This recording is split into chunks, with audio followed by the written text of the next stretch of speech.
पश्चिम रेल्वेची वाहतूक सध्या विस्कळीत झाली आहे। पश्चिम रेल्वेची वाहतूक साधारणतः 30 ते 40 मिनिटे उशिराने धावते। तर बोईसर उमरोळी दरम्यान रेल्वे ट्रॅकवर पाणी साचलंय आणि त्यामुळे दोन्ही मार्गावरील वाहतूक ही उशिराने आहे।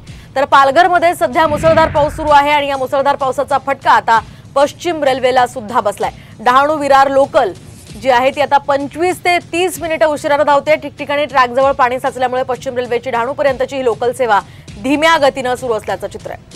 त्यामुळे या ठिकाणी ग्राहकांना नाहक त्रास सहन करावा लागतोय। या संदर्भात आपण अधिक माहिती जाणून घेऊयात आमचे प्रतिनिधी रुपेश पाटील यांच्याकडून। रुपेश, काय सांगाल, सध्या स्थानकांवर काय परिस्थिती आहे? मध्यरात्रीपासून पालघर जिल्ह्यामध्ये पावसाची जोरदार अशी बॅटिंग आहे आणि याचा परिणाम जो आहे तो पश्चिम रेल्वेवर झालेला आपल्याला बघायला मिळत आहे। एकूणच उमरोळी आणि बोईसर रेल्वे स्थानकाच्या दरम्यान ट्रॅकवर पाणी साचल्यामुळे जी लोकल आहे ती विस्कळीत झालेली आहे। जवळपास 25 ते 30 मिनिटं लोकल ह्या उशिराने धावत आहेत, त्यामुळे कुठेतरी चाकरमान्यांना त्रास जो आहे तो सहन करावा लागत आहे। नक्कीच, धन्यवाद रुपेश दिलेल्या या सविस्तर माहितीसाठी। आपण पाहतोय पश्चिम रेल्वेची ही वाहतूक सध्या विस्कळीत झालेली आहे।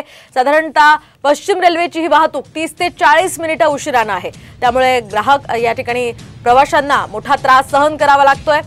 सकाळची ही वेळ असल्यामुळे मोठ्या संख्येने चाकरमानी खरं तर लोकलने प्रवास करत असतात। मात्र बोईसर उमरोळी या दरम्यान रेल्वे ट्रॅकवर पाणी साचल्यामुळे ही लोकलची वाहतूक सध्या विस्कळीत झाली आहे।